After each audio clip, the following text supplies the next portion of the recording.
இயேசு கிறிஸ்துவின் இனிதான நாமத்தில் இன்றைய ஆவிக்குரிய சிந்தனைக்கு உங்களை அன்புடன் வரவேற்கின்றோம். இப்போதும் ஒரு பாடலுக்கு பின்பு உங்கள் சிந்தையை தெளிவிக்கும் ஆவிக்குரிய செய்தியை கேட்கலாம்.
சகல விதத்தில் நம்மை ஆறுதல் படுத்துகிற இயேசுவின் இனிதான நாமத்தினால் உங்களை வாழ்த்துகிறேன். இதனால் நம்முடைய ஆவிக்குரிய சிந்தனைக்காக 2 கொரிந்தியர் 1:3 நான் வாசிக்கிறேன்.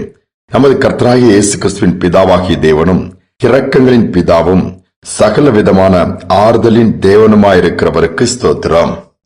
இந்த இடத்துல அருமையான வார்த்தை எழுதப்பட்டிருக்கிறது. சகல வித ஆறுதலை கொடுக்கிற அல்லது ஆறுதலாக இருக்கிற தேவனுக்கு ஸ்தோத்திரம்.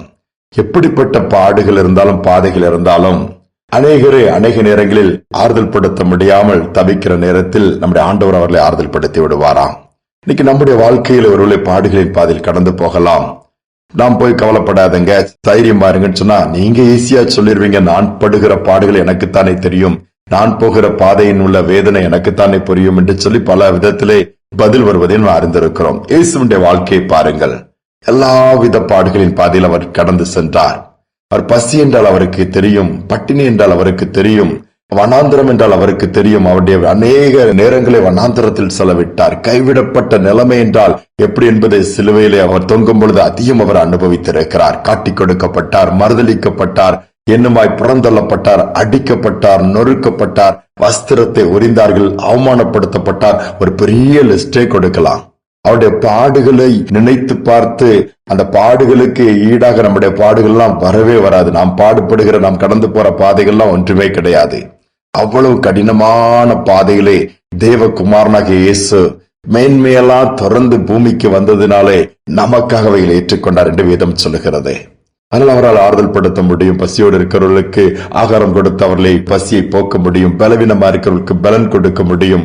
கைவிடப்பட்டவர்களுக்கு அவங்க கையை பிடிச்சு தைரியம் கொடுத்து, நான் கூட இருக்கிற, மற்றவங்க விலகி போயிட்டா கவலைப்படாதங்க, மற்றவங்க கைவிட்டுட்டாங்கன்னா சோர்ந்து போகாது என்று தட்டி கொடுத்து தைரியம் கொடுக்க அவரால் முடியும். எல்லாவித சூழ்நிலையும் என் மரணத்தையே தமது மரணத்தினால் ஜெயிக்கிறார். மரணம் என்றாலும் அவருக்கு தெரியும், இழப்புகள் என்றால் அவருக்கு தெரியும். அதுதான் சகல வித ஆறுதலின் தேவன். எப்படிப்பட்ட பாதிப்புகள் இருக்கிற ஜனங்களையும் என் தேவனால் ஆறுதல் படுத்த முடியும். ஒரு அருமையான விதவை தாய், அவர்களுக்கு 7 குழந்தைகள். அவர்கள் அந்த 7 குழந்தையும் கஷ்டப்பட்டு வளர்த்து நல்ல பெரிய நிலைமைக்கு கொண்டு வந்து விட்டார்கள். ஆனால் அவர்கள் அதற்கு பின்பு பிள்ளைகள் நல்ல நிலைமையில் வந்து செட்டில் ஆன உடனே நல்லா ஃப்ரீ ஆயிட்டாங்க. பிள்ளைகளும் சந்தோஷமா அந்த தாயை பராமரித்தாங்க. கேட்டதெல்லாம் வாங்கி கொடுத்து எல்லா விதத்திலும் துணை நின்றாங்க. அந்த தாயும் ஊழியம் செய்ய ஆரம்பித்தார்கள். அந்த ஊழியம் எப்படிப்பட்டது என்று சொன்னால், கைவிடப்பட்ட நிலைமையில இளம் வயதிலே விதவையாகிற பெண்களை பார்க்கிறோம். விபத்திலோ வியாதியிலோ இல்ல பலவித காரணங்களினாலோ கணவன் மரிக்கும் பொழுது அந்த குட்டி பிள்ளைகள்லாம் விட்டுட்டு அவர் கடந்து போயிடுவாரு. ஆனா இந்த ஏழை விதவை பெண் அந்த பிள்ளைகளை எப்படி வளர்த்து ஆளாக்க முடியும், சமுதாயத்துல நான் இருக்கிற சவால்களை எப்படி சந்திக்க முடியும்னு நினைக்கும் பொழுதே பயம் வந்துவிடும். அழுது கொண்டே இருப்பார்கள். ஒரு நம்பிக்கையற்ற ஒரு நிலைமை உருவாகிவிடும். எல்லாமே இருளாய் மாறிவிடும். எதிர்காலம் கேள்விக்குறியாய் மாறிவிடும். அப்படிப்பட்ட சகோதரிகளை பார்த்து ஆறுதல் படுத்துவாங்க. ஒரு முறை அவங்க சொன்ன காரியம், ஒரு குடும்பத்துல இது மாதிரி ஒரு 3 பிள்ளைகள் இருக்கிற ஒரு இளம் பெண், அவருடைய கணவன் இறந்ததுனால் அந்த குட்டி குட்டி பிள்ளைகள் எப்படி வளர்ப்பது, எப்படி என வெளி உலகம் அவர்களுக்கு தெரியாது. பொருட்களை வாங்க எந்த கடைக்கு போய் கணவன் வாங்கி கொடுப்பார் என்றும் தெரியாது. வருமானம் கிடையாது. திடீரென்று கணவனுடைய அந்த இழப்பு அந்த குடும்பத்தை, அந்த மகளை அதிகமா அசைத்து விட்டது. தானும் செத்து விடலாமோ, பிள்ளைகளையும் கொண்டு விட்டு செத்து விடலாமோ நிலைமைக்கு கொண்டு போய்விட்டது. எத்தனையோ பேர் ஆறுதல் படுத்தி பார்த்தார்கள். அவள் மாறவே இல்லை, அழுது கொண்டே தான் இருந்தாள். இந்த தாய் அந்த சகோதரியை சந்திக்கிறாள். எனக்கு 3 குழந்தைகள், உன் நிலைமை இப்படி, என் நிலைமை ஒரு காலத்தில் இப்படித்தான், எனக்கு 7 குழந்தைகள், எல்லாவற்றையும் கொண்டு விட்டு சாகலாம் என்று போனேன். அப்பொழுதுதான் இயேசு என்னை சந்தித்தார். அந்த அன்பு என்னை சந்தித்தது. அவர் வாக்கு கொடுத்தார், நான் பிள்ளைகளை நடத்துவேன், வளர்த்து கொடுப்பேன், நீ தைரியமா இருந்து மட்டும் காரியத்தை செய்யு சொன்னார். பிள்ளைகள் எல்லாம் நல்லா இருக்கிறாங்க பாருன்னு சொல்லி அவர்கள் அந்த ஆண்டவர் செய்த நன்மைகளை நடத்தின விதத்தை சொல்லும் பொழுது இந்த சகோதரிக்கு ஒரு நம்பிக்கை பிறந்தது. கண்ணீர் நின்றது. எழுந்தால் பிள்ளைகளை வளர்த்து ஆளாக்கும்படிய காரியத்தில் ஈடுபட்டு விட்டாலாம். பாருங்கள் எத்தனை மேன்மை. ஒருவேளை அந்த தாய், விதவை தாய், அந்த பாடுகளின் பாதையில் என்று சொல்லாவிட்டால் இன்று பாடுகளின் பாதையில் செல்கிற அந்த தாயை ஆறுதல் படுத்திருக்க முடியாது. ஒருவேளை இன்னைக்கு பாடுகளின் பாதையில் நீங்கள் கடந்து போகலாம், கண்ணீரின் பாதையில் கடந்து போகலாம். ஏன் எனக்கு இந்த பிரச்சனை? அதற்கு ஒரு காரணத்தை கர்த்தர் வைத்திருக்கிறார். உங்கள் பிரச்சனையை மாற்றுவார். அதே நேரத்தில் இப்படிப்பட்ட பிரச்சனைகளில் கடந்து போகிற பிள்ளைகளை நீங்கள் தூக்கி விடுவீர்கள், ஆறுதல் படுத்துவீர்கள், தொடர்ந்து ஓட வைப்பீர்கள். அந்த கிருபையை உங்களுக்கு கொடுக்கிறார். சோர்ந்து போக வேண்டாம். ஆறுதலின் தேவன் நம்மோடு இருக்கிறார். ஜெபிப்போம். அன்பின் தகப்பனே, சகல ஆறுதலை கொடுத்து நீ நடத்துகிற தேவனா இருப்பதற்காய் ஸ்தோத்திரம். பல விதத்தில் நாங்கள் போராட்டங்களை பார்த்து சோர்ந்து போகிறோம். சில நேரம் பின்வாங்குகிறோம், சில நேரம் அப்படியே உட்கார்ந்து விடுகிறோம்.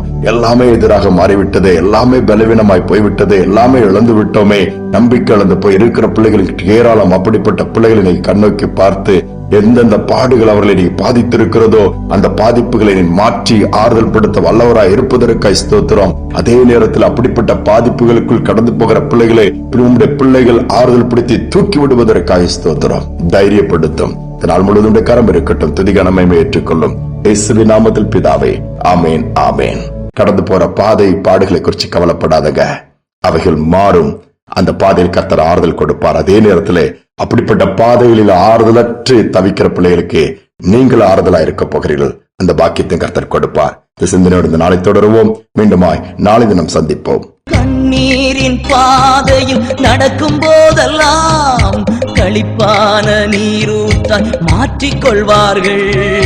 வல்லமை மேலே வல்லமை கொண்டு, வல்லமை மேலே வல்லமை கொண்டு சீயோனை காண்பார்கள். ஆமென், சீயோனை காண்பார்கள். ஆறுதலின் தெய்வமே, உம்முடைய திருச்சமூகம் எவ்வளவு இன்பமானது. ஆறுதலின் தெய்வமே,